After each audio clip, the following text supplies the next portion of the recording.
Hello, Squirrel Tribe. Happy Super Bowl Sunday. I hope you guys are having a great day. I don't know if you guys have seen this in the last couple days or not, but Tim Walz, good old governor of Minnesota, is back in the headlines since, losing the vice presidential race with Kamala Harris to Donald Trump and JD Vance on November 5th. You guys remember that.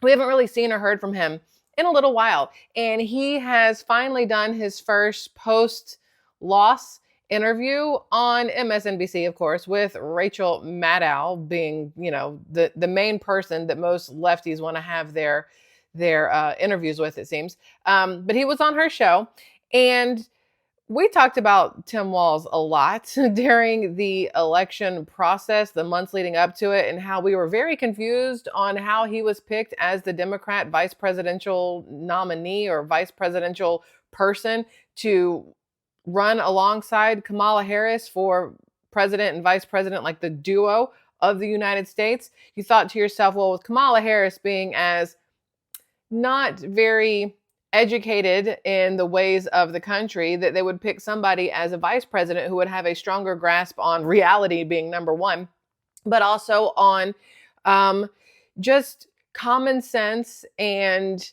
how to speak to people in a way that made them want to listen to you, right? Unfortunately, that's not what we got. We got Tim Walz as the Democrat vice presidential nominee. And every time he would get up on stage, he, to me personally, was not what I deemed a stellar option for a vice president, whether it was Democrat or Republican. Like if he had been on the Republican side, I still would have said, Donald Trump, not quite sure you've picked the winner here, sir, because there's just something about Tim Walz that I don't love. Maybe it's the fact that he spent the majority of his teaching career going back and forth between China and here in the US. And he's got a lot of ties to China, which we'll get into in a little bit. But like I said, he's back in the spotlight with Rachel Maddow on MSNBC. And I just want you guys to hear some of this interview that they had and kind of get your take on it and give you my take on it, because this man, there's something wrong. There's something wrong with him. That's my first thought, but I want you guys to see this. Let's see what we've got here. It's good to be back with you, Rachel. Great first segment, terrifying but accurate. You know what they're after, and it's not that we should be surprised by this. They laid it out in Project 2025, so here we are. Look, real quick, the bringing up Project 2025. I don't know why this is still a thing that we do. It does not make sense to me why we're still bringing up Project 2025. You'll hear Tim Walz speak more on it in just a second, but when the elections were going on between Kamala Harris and Donald Trump, and therefore Tim Walz and JD Vance, the left brought up Project 2025 a lot, especially at the DNC. You guys remember we talked about it. We showed it, whatever.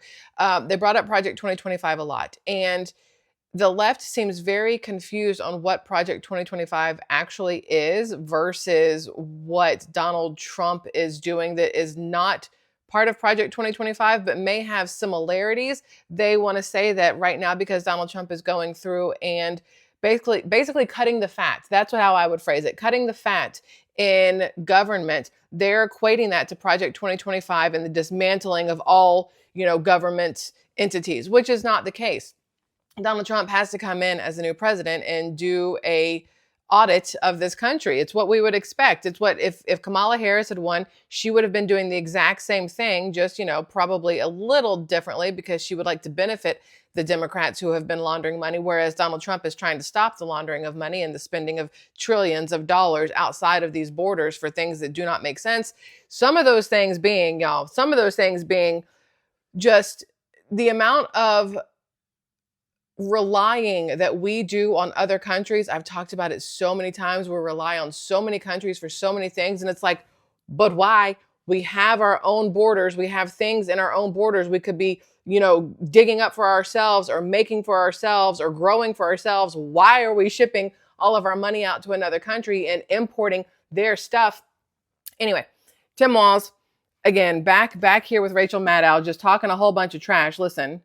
Point. A lot of people have been today, in the last few days, crediting your campaign and crediting all the reporting during the campaign that identified Project 2025 as essentially what looked like a blueprint for the incoming Trump administration to dismantle the American government.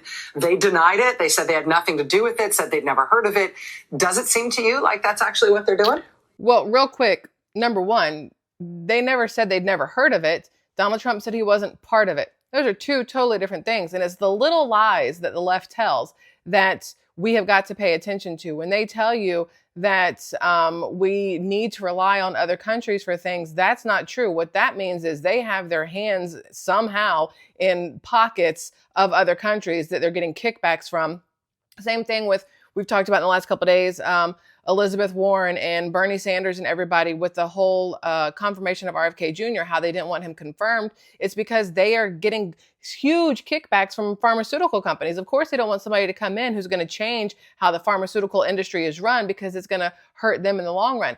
We don't know how many of these politicians have their hands in China honeypots, is what I want to call it, and honeypots from other countries, but specifically China. We rely on China for so much when we shouldn't need to. We sell our land to China when we shouldn't. I'm thinking about it earlier. What happens when, you sell your land to China, which for some reason they're buying up a lot of land around military bases, and that should scare the crap out of everybody. But, the last administration let it fly like it was not a big deal or a problem at all. They're buying up all this land. What happens when they start digging for stuff in our land? They take it, they ship it to China, and then we have to buy it from China and import it back in, even though it was right here in our country to begin with. But because we've sold our land to Chinese companies, they can then do whatever they want with the land that we've sold them. And now we are importing our own products at the end of the day. It's absolutely ridiculous to me. And I don't know why this is how this country has been run so far. Thankfully, though, we have Donald Trump here who is going to make a lot of changes. So, all right, back to Tim Walz and Rachel Maddow, because I got distracted here and I want you to hear again what they have to say. So let's get this going here. What do you think America's listening to you right now, thinking about what might have been had you been vice president instead of J.D. Vance? What might have been had Kamala Harris been the president right now instead of Donald Trump? People hearing you talking about the pushback and the fight and that mattering. What does that mean in practical terms? The average person watching you right now who agrees that this needs a big pushback, what should they do? Yeah, and that overused term, the frog in the boiling water, we've been in the damn pot way too long. I think it is speaking up. It's thinking about your neighbors. It's writing and putting those members of Congress. Look, there is no spine amongst those folks, but this is real. This is, they're talking about defunding the police, things that they, puff their chests up and say they're. I would like to point out before we continue on with this, there's been no talk of defunding the police. Just FYI, let's just do a little bit more of this real quick. Making the case. And I would let, to the voters, I'm with this too. Everybody's fatigued. Trust me, I get it. It was pure hell, and the disappointment and the frustration. And I'm, soul searching. What could we have done to make the case? Because we knew this was coming. We knew that the implications, and they're throwing so much at us that we're. Here's what's funny. He says we knew this was coming, meaning he knew that once Donald Trump got in there, he was going to make changes to how this country is run. He was going to make changes to everything. Donald Trump put into action an executive order called Unleashing American Energy on January 20th. And it's a lot of pages, so I'm just going to give you guys a condensed version of what it means, okay? On January 20th, 2025, the executive order titled Unleashing American Energy was issued by President Donald Trump, aimed at revitalizing America's energy sector. This order seeks to remove burdensome regulations that have hindered energy exploration and production, particularly on federal lands and waters. Key actions include encouraging domestic energy production, revoking previous climate-focused executive orders, simplifying the permitting process for energy projects, and eliminating policies like the EV mandate to promote consumer choice. The order also aims to bolster America's position as a leader in non-fuel minerals, especially critical minerals, to enhance national security and economic prosperity. It calls for a reassessment of environmental analysis to prioritize accuracy and efficiency, terminates the Green New Deal initiatives, and focuses on protecting national security through energy dominance. This comprehensive approach is intended to lower energy costs, create jobs, and secure America's energy future. And what Donald Trump has done lately, you guys know, he was going to implement tariffs on Mexico and Canada because the fentanyl at the borders, everything else, we're paying out the wazoo for all these different things, and we're not getting safety in return from either of these countries at our border, right? Well, Mexico gave in, Canada gave in. Well, then China, Donald Trump says, okay, well, we're going to implement 10% tariffs on China. Well, then China says, okay, fine, we're going to implement tariffs on you at 15%, and then we're going to hold back on resources that you guys get from us. Like, I believe it was natural gas and something else that they're holding back from us. And that in and of itself is why I have been so excited to tell you guys about this. I mentioned it a couple days ago. I have my first sponsor here. So you guys know, I have my first sponsor, the first company that I have been willing to and want to and excited to discuss with you guys, because this is something I believe in. We've talked about stuff like this over here on the channel for years. I believe that we should rely on our country as much as humanly possible, on businesses in our country as much as humanly possible, not relying on other countries where we have to import things from them when we have the ability to do the things here ourselves, whether it is tungsten, like we're about to talk about here, or it is oil, or it is anything else. You've got Donald Trump going drill, baby, drill. And I am fully on board with that because I think it's a great idea. So American Tungsten, there are no producing mines of a very critical and crucial rare earth metal on U.S. soil. It is 100% imported from other countries, and this particular rare earth metal is used for military applications. Today, I will show you a company only worth $8.5 million that seeks to become the first mover in the tungsten mining on U.S. soil in the Trump era. So I had to check this, double check this, and triple check the following startling fact. How in the world has the U.S. government allowed itself to be this ignorant of the risks and dangers of its national security? There are no producing mines of a very critical and crucial rare earth metal on U.S. soil. It is 100% imported from other countries, and this particular rare earth metal is used for military applications. This is gross incompetence, in my personal opinion. How is it that the U.S. imports 27% of the supply of this metal from its only formidable enemy, China? Tungsten's unique characteristics make it indispensable in modern industrial, technological, and defense applications. Tungsten is used as a core material in armor-piercing shells and bullets. Its density and hardness allow it to penetrate tank armor and reinforced structures effectively. Tungsten is used in some advanced composite armors for military vehicles due to its ability to absorb and dissipate kinetic energy. For decades, globalization has blinded politicians, and the Chinese have become the dominators of rare earth mineral mining.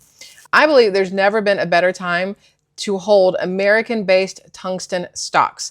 American Tungsten, U.S. ticker DEMRF, which could become the first tungsten producer on U.S. soil after decades of no mining whatsoever, is the sponsor of today's video, and I believe you guys must research it as soon as you can. Now, American Tungsten could be the first, y'all, the first, because right now there are no others. They would be the first tungsten producer on U.S. soil after decades of no mining whatsoever. That is huge. Now, obviously, you guys have to do your own research on all this, but I just want to give you kind of a rundown on American Tungsten so you understand the importance of it. You guys probably don't even realize it's used in light bulbs. Tungsten is used in so many different things. The United States faces a critical vulnerability in its dependence on China for rare earth minerals. In the due diligence I conducted, I found that REEs are used in so many indispensable items. How China achieved control of approximately 70% of global rare earth production and 85 to 90% of the processing capacity, creating a strategic chokehold on global supply chains, is beyond me.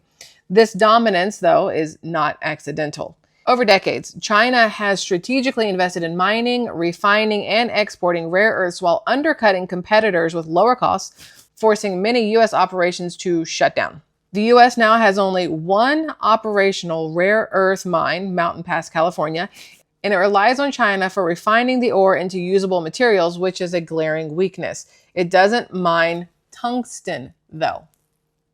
In a geopolitical crisis, China could weaponize this dominance as it has signaled in the past. A sudden supply disruption would cripple U.S. industries, including defense contractors dependent on REEs for missile systems, jet engines, and advanced electronics.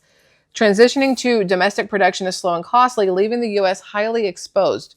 This rare earth dependency risks becoming a national security crisis of unparalleled magnitude. There are no producing tungsten mines on U.S. soil. American Tungsten seeks to become the first tungsten producer on U.S. soil. American Tungsten, U.S. ticker DEMRF, is advancing a significant North American past producing mine in a region with minimal environmental and regulatory barriers compared to overseas competitors. I don't know if there's another mineral or metal that is so essential that the Department of Energy deems it critical. The U.S. produces none of it, importing it by the boatload from China, and I could be a shareholder of the first-time mover in the mining of it. The U.S. Department of Energy, DOE, classifies tungsten as a critical material, recognizing its strategic importance of national security, clean energy, and high-tech industries. Tungsten has the highest melting point of any metal, 3,422 degrees Celsius to be exact. It is extremely dense and hard. These characteristics make it indispensable for applications that require a high heat resistance, durability, and strength. Do your homework on American Tungsten. So right now its market cap is only $12 million. All the while, though, there are no other companies in the United States which have a realistic path to start production, as far as I know, faster than American Tungsten can. Think about the potential. 0 operational mines on U.S. soil, and China has already made export bans. The company will soon begin discussions to secure key strategic partnerships and non-dilutive financing with the U.S. Department of Defense and the U.S. Department of Energy. Now, peer companies are trading at market caps exceeding 25 million. American Tungsten, in contrast, again, the U.S. ticker symbol DEMRF, is just beginning its journey. Like I said earlier, American Tungsten, and again, that's the ticker symbol on the stock market, U.S. stock market, DEMRF. It could become the first tungsten producer on U.S. soil. I'm pretty sure you guys understand how big of a deal that would be, the fact that it could be the first on U.S. soil. Then on top of that, y'all, you have here, this is your chance to be a mover and part of the mineral investing history. But you guys have got to do your own research on everything, obviously. Tungsten's unique characteristics make it indispensable, again, in modern industrial, technological, and defense applications. And if we can do these things for ourselves and not have to rely on China in order to get them done, I mean, that is the epitome of making America great again, to be able to keep everything in-house, to be able to rely on ourselves and nobody else in order to make sure that our military is taken care of, in order to make sure that we have wedding bands, in order to make sure that we have light bulbs and everything else. It's critical to national security.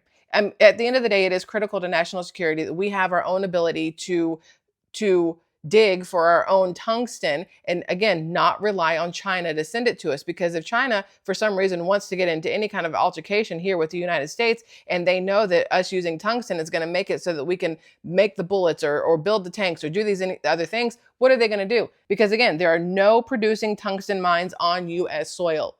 American Tungsten is the first one. Y'all. All right, now this highlights the defense sector opportunity, basically supplying North America's national security capabilities. According to this here, tungsten's critical metal status, okay? Bullet point 1, the important part. So this is why tungsten's important to defense, because you guys know that I want to give you as much information as humanly possible. So I look up everything possible. So the defense sector opportunity, according to this, supplying North America's national security capabilities, tungsten is important to defense because it possesses high hardness, high temperature resistance, and favorable alloying properties, which makes the metal important in the production of several key defense items. You guys ready? Tungsten alloy bullets, shrapnel heads, missile components, aircraft components, armor-piercing artillery, rockets, and space exploration. So you know Elon Musk is going to be on board with this. Firearms, grenades, bulletproof vehicles, armored tanks, absolutely everything. And there has been no domestic commercial mining of the metal since 2015. It's been forever. And American Tungsten is going to be the only company on U.S. soil that is doing this. And it's absolutely amazing to me that we have this opportunity to be part of history. I mean, if you stop and think about it, due to tungsten's role in important defense and military applications and the absence of domestic production, tungsten supply and production is an integral part of the US and Canada's national security agendas. In North America, tungsten is listed as a critical metal by the US Department of Energy, the US Geological Survey, the US Department of Defense, and Canada's Minister of Natural Resources. So according to this, creating North America's tungsten supply, this is how we go about it, right? Historically, tungsten deposits have been mined in the US, but there has been no domestic commercial mining of the metal since 2015. A reliance on China for tungsten has also heightened the need for creating domestic production capabilities, given a changing and tense political climate that may result in China restricting North American access to the metal. Now, why tungsten is important to defense? Let me explain. Tungsten possesses high hardness, high temperature resistance, and favorable alloying properties, which makes the metal important in the production of several key defense items. Building America's defense critical metal supply. That is what American tungsten is all about. You guys can see here. If you're not in the US, you may want to know about the other ticker symbols. So the CSE ticker symbol is TUNG, T-U-N-G, like tungsten, not tongue, like right? The United States OTCQB is DEMRF, and then there's the FSE, which is RK9. If it's easier for you guys, they're on the very, very top up there so that you can see. Sometimes that's helpful. Let's see what else we got here. Y'all know how I like to come prepared with notes, and I have all of them. So this is from the White House. This is from the White House, y'all.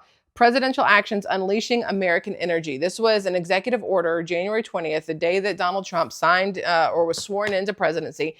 We know he put through a lot of executive orders, all kinds of stuff. And this is one of them, the Unleashing American Energy. And I've kind of got like a synopsis of it all because it's pages upon pages upon pages. So we've kind of condensed it down. So let me just read the condensed version to you here. On January 20th, 2025, the executive order titled Unleashing American Energy was issued by President Donald Trump, aimed at revitalizing America's energy sector because during the tariff talk, Canada threatened withholding energy. China is threatening withholding energy and adding extra tariffs to it. So this is a huge deal, right?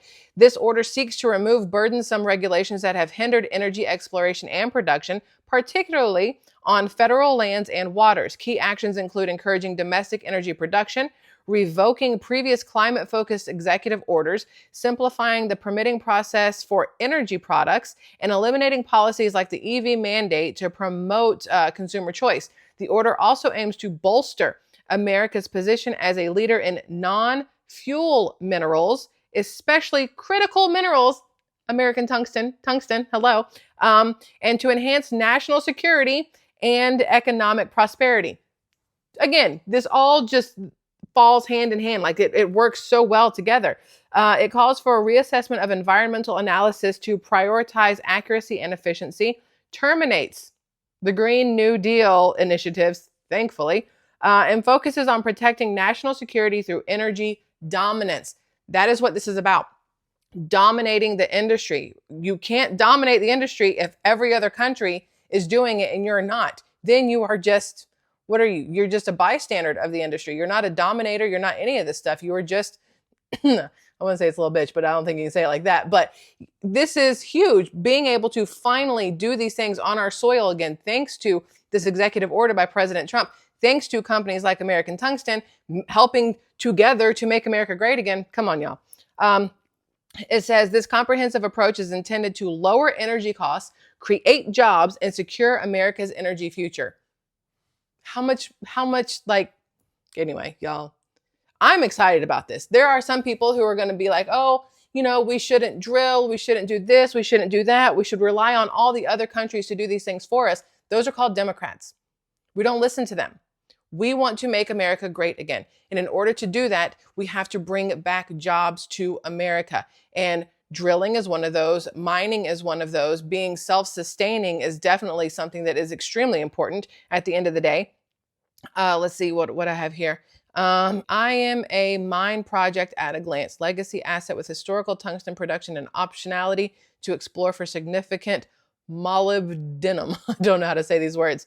So this is a graphical overview. For people who are curious, let me show you, because this kind of lays it out. It's a geographical overview of exactly how this works, the IMA mine project. And since we're not backwards while recording, you guys can see there. This is the layout of it. All right, let me just read you like the little key points here. It says a de-risked brownfield tungsten molybdenum, because there's a B in the middle of the word, and I don't know if you're supposed to pronounce it or not. But this is advanced past producing tungsten molybdenum property principally located on patented mining claims. So patented meaning nobody else can do it. A substantial amount of capital has been allocated over many years to fund and advance the project by a variety of junior and senior mining exploration companies, including Bradley Mining Co., AMAX, and Inspiration Development, a subsidiary of Anglo American, with the most recent investments being made in 2008. American companies, by the way. Extensive tungsten, molybdenum, and silver-related exploration and drilling work demonstrates potential for readily permittable, short-term, small-scale tungsten production, which is what we need. Immediate opportunity to advance strong identified molybdenum, I still don't say that word, bearing intrusion targets located below historic tungsten production area through step-out drilling programs. Property is accessible from nearby paved roads with access to key infrastructure items and resources, including Tier 1 low-cost power supply, water rights, and a mining-oriented labor force. Yo, this is huge. Remember back when mining was a huge thing in the US and then it stopped, everything stopped, obviously. But when it stopped, again, we became so reliant on all these other countries that it's been kind of crazy. Even with, this is off topic, but like the car industry. The car industry used to employ tons and tons of people, and then we went with robots and electric this and AI this, and so you have less people employed. This is at least a way to give jobs back to Americans. And there are plenty of people who prefer that hands-on dirty work. Me personally, I'm one of them. I would much rather get my hands dirty than sit at a desk. That's just me. I don't do well in a cubicle. This whole thing is just absolutely amazing to me. Let's see. I got something else here I wanted to mention to you guys before we're done here.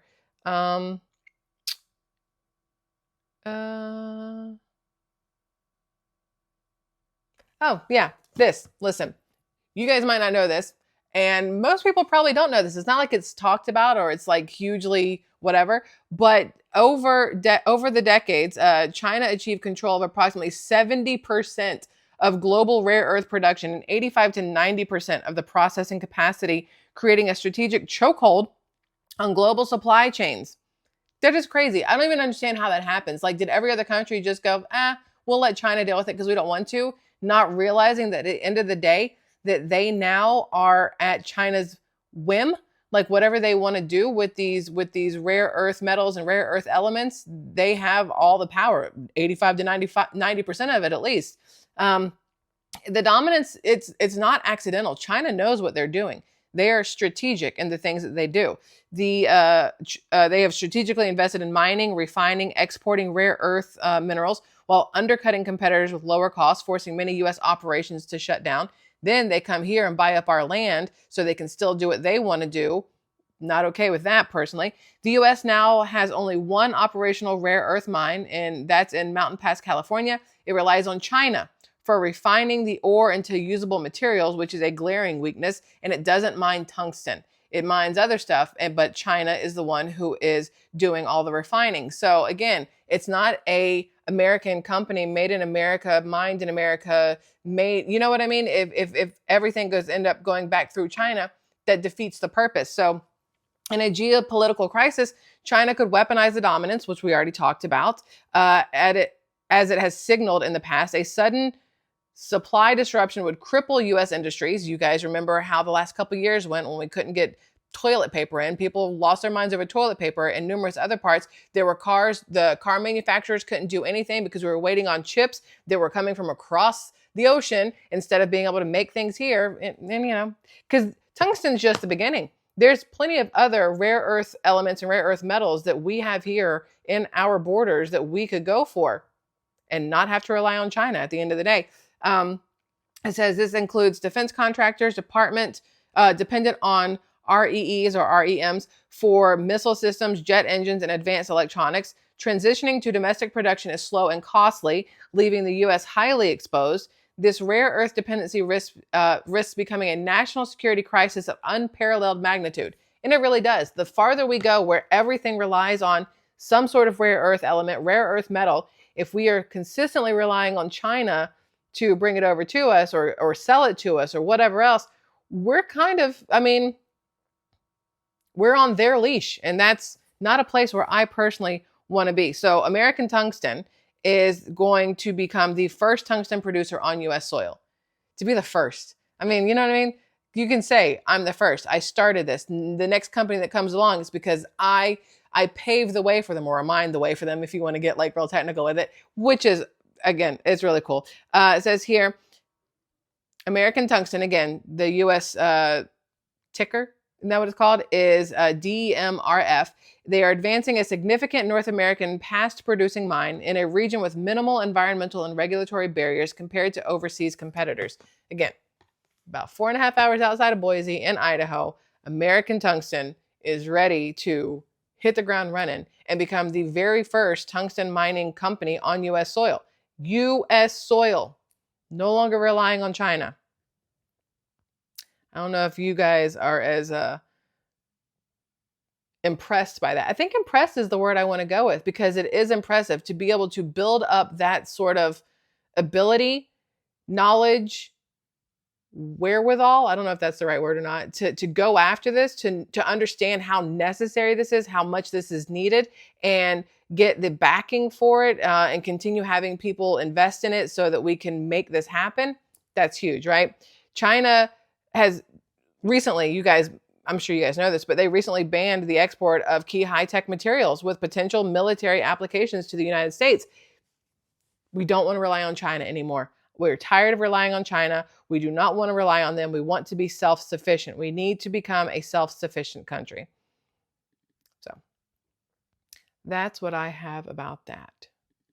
What's crazy is, I mean, honestly, what's crazy is that the Department of Energy deems tungsten critical, right? And the US produces none of it. They consider it a critical metal, critical mineral, and we don't produce a single bit of it. How can you call it critical and not be able to get it for yourselves and have to rely on somebody else for it? That's crazy to me. So they've been importing it by the boatload from China, which I'm tired of doing personally.